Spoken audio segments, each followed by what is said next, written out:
I'm sure you did not expect this, but where we begin our story is with the Bonzo Dog Doodah Band, probably most famous for their appearance in the 1967 Beatles movie Magical Mystery Tour. The reason I'm bringing them up and to your attention is because of one specific band member whose name is surprisingly close to the topic of this video, someone with the first name Ray. And if you don't know him, that's probably not your fault. By the time the Bonzo Dog Doodah Band got any traction, there were at least 4 Rays in the world of audio production, much better known as our protagonist from the band. The jazz musician Ray Brown, ex-husband of the Queen of Jazz Ella Fitzgerald, then You Really Got Me, Ray Davies from the British rock band The Kinks, right after him Killer on the Road, Ray Manzarek from The Doors, and of course, oh my god, what I say, Hit the Road Jack, Ray Charles. But the Ray I'm talking about from the Bonzo Dog Doodah Band was called Ray Lewitt. And today I want to introduce you not to him, Ray Lewitt, but to the Lewitt RAY. Lewitt, in case you didn't know, is an Austrian microphone company, and Austria is a relatively small country in the heart of Europe with a 9 million population and, besides Switzerland, probably the most picturesque landscape thanks to the Alps, which Hannibal wanted to cross on elephants in 218 BC as the most iconic event of the Second Punic War, but that's beside the point. The point being, Austria is a beautiful country. The capital of Austria is Vienna, which is where the Lewitt story starts. When Samsung bought the not less legendary Austrian audio company AKG, some of the decent Austrian audio engineers saw that AKG became more of a branding than anything else for Samsung, and AKG started to lack innovation, forward thinking. And as they saw that the mothership Samsung has way too little risk appetite and way too much bureaucracy to their taste, they decided to start new companies, enter Lewitt and Austrian Audio, both based in Vienna, both renowned by the audio industry. Lewitt in particular for obviously their sound quality, but also for that they are refreshing, bold, and brave. If I'm hearing the name Lewitt and microphones together, the words I immediately and automatically think of are innovation, design, and contemporary. You won't see Lewitt bringing yet another SM7B clone or U87 lookalike to the market. No, they do their own thing, and they do not even for a second want to make an impression in anyone that they are trying to design products waking nostalgia about vintage gear. No, sir. They made their own design choices, and with that, they have established a unique look that's unmistakably Lewitt. You see a Lewitt mic, you know it's a Lewitt mic. And they have established a not less bold name when it comes to technology built into their microphones. You want a mic with a variable polar pattern? Lewitt has a few. Okay, others do too, but do you want one where you can change the polar pattern after recording? Now we're talking. Or do you want a kick drum mic with both dynamic and the condenser capsule packed into the same housing so that you can select and mix later which sounds best or what mix of the two? You got it. Or do you want the ultimate voiceover studio microphone that is a condenser to capture all the detail with a very effective shock mount and an excellent windscreen that's built in but removable if needed, which is a fat mic and a tube mic at the same time, and everything in between, with polar patterns that you can make as wide or as narrow as you like, with a clear or dark vintage sound, or a warm or saturated, or a mix of them, with a variable high-pass filter and a pad switch. What you want to record both the raw mic signal and the dialed-in mix of the fat tube-filtered hypercardioic warm saturated sound. And also you want to easily pair it for stereo recording? Yes, Lewitt got you covered there as well. Well, that comes with a price tag too, of course. But hey, you also get a sturdy case so you can bring it with you anywhere you go. But if you strip down all the gimmicks, which are by the way really useful, you are left with sound quality and value for money. Enter the Lewitt LCT240 Pro, a bare-bones condenser mic for $99 with a smaller than usual diaphragm condenser capsule, which comes in really handy if you are recording in less than ideal circumstances, as while it does capture all detail in your voice, it is less susceptible to capturing the environment simply due to the smaller capsule. It is a bright microphone, as are most Lewitt mics, but there's a specialty about their brightness. You see, it's relatively easy to raise the frequency response in the higher frequencies to make something sound bright, but what's really difficult is to make it sound right. The right bright. And the reason for it is that there's a problem with the higher frequencies, in that That is where the self noise sits. It's about 6 kilohertz. And this is where the sibilant sounds are, those harsh sizzling S sounds in your voice, which are, depending on whether you are a female or male or generally on your voice, anywhere between 2 kilohertz and 7 kilohertz. Boosting the higher frequencies for a bright sound will inevitably boost these two as well. Controlling them to make it sound right is a real art, and that's what Lewitt does brilliantly.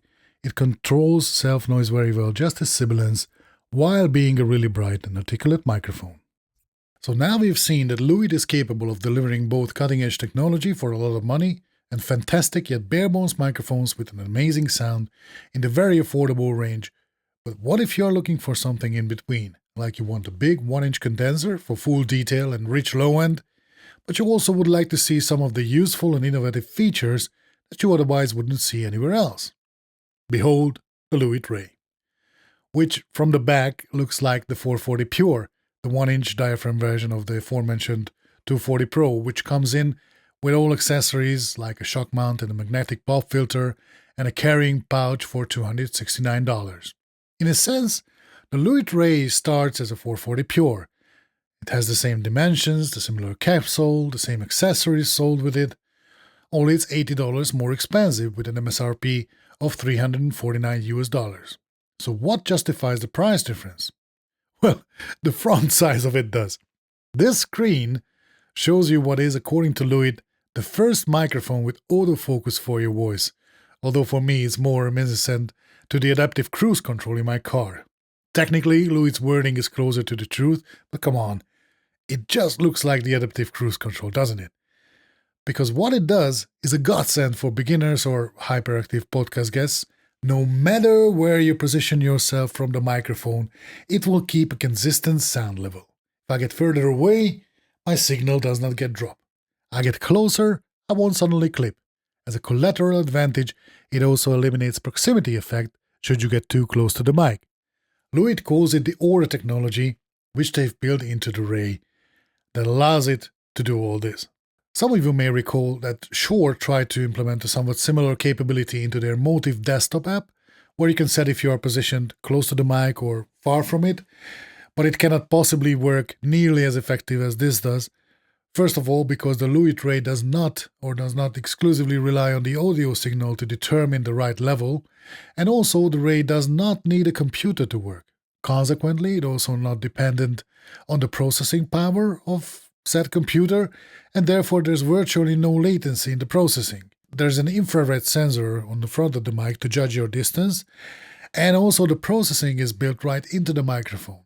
Actually, it looks like as if there were two sensors, but it is only for symmetry. Only the one to your left is actually doing the work. And the visuals are amazing. Plus, they are very useful. I'll show you in a second why. The only thing you need to pay attention to is that the sensor doesn't differentiate between a face with a mouth or a palm of your hand or a piece of paper even. If something is close, the sensor will think it's you and act accordingly. What's really impressive is that to my ears there's no audible change to the sound, which is fantastic. It is because the Ray does not do anything to the signal itself. Only the levels are continuously adjusted as per your distance to the mic, just like as if a sound engineer would rock the faders constantly, only it is far more quicker and far more accurate. According to Lewitt, there's a magic threshold of 30 centimeters or 12 inches, where the Aura technology starts to raise or lower your level. So if you switch off the Aura technology, which you happily can by the way, it is at this 30 centimeter distance where you would have exactly the same level with and without the Aura technology. And then if you get closer to the mic, then it lowers your level to avoid majority of the proximity effect. It cleverly leaves a little so that you can still achieve an intimate broadcast sound with that should you wish to do so, even with the Aura technology switched on. And then it will start to raise your levels respectively as soon as you get further away from the mic to keep a consistent level. Of course, you cannot cheat acoustics and physics in general, so if you get further away, you will inevitably hear more of the room reflections in the sound, but your levels will remain consistent. Another innovative feature of this mic is the mute button, which is very uncommon to have on XLR mics. Some dynamics have an on-off switch, But especially condenser mics, you not usually have this. It is pretty much a must and a no-brainer on USB microphones, but for them it's easy, as your signal is already digital, so muting it is a matter of writing a few lines of code.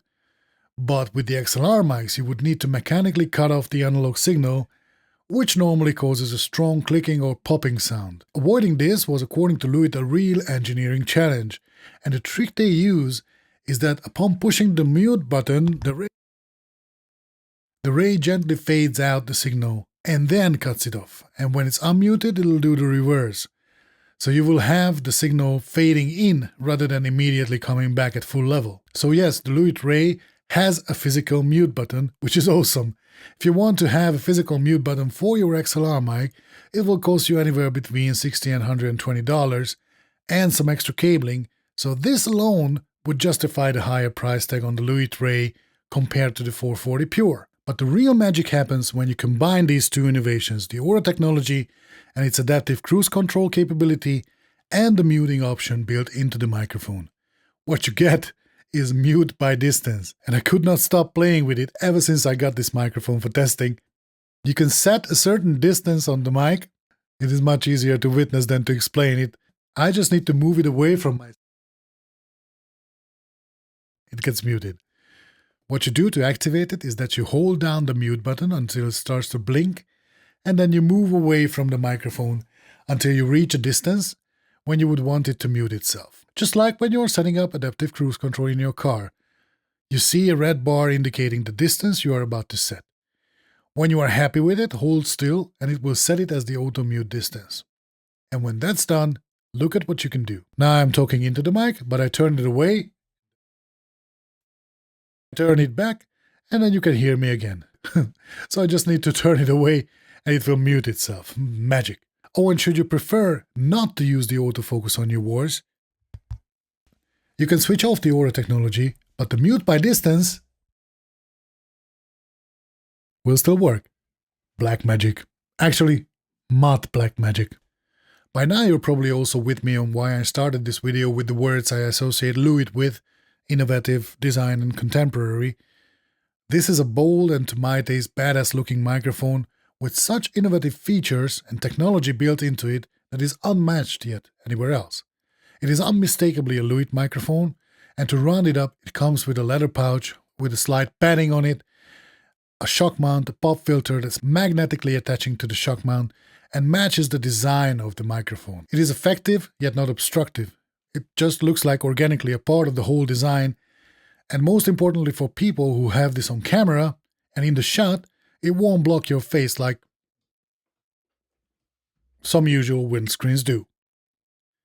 The two main features of the microphone are first the mute button, which is extremely rare to have on analog XLR microphones. If at all, then maybe an on-off switch like on the Shure 55SH2, but that's by far not the same thing than the smoothly fading in, fading out operation of the Lewitt RAY. The other killer feature is the Aura technology, which I call the adaptive cruise control, but Lewitt says it's autofocus for your voice.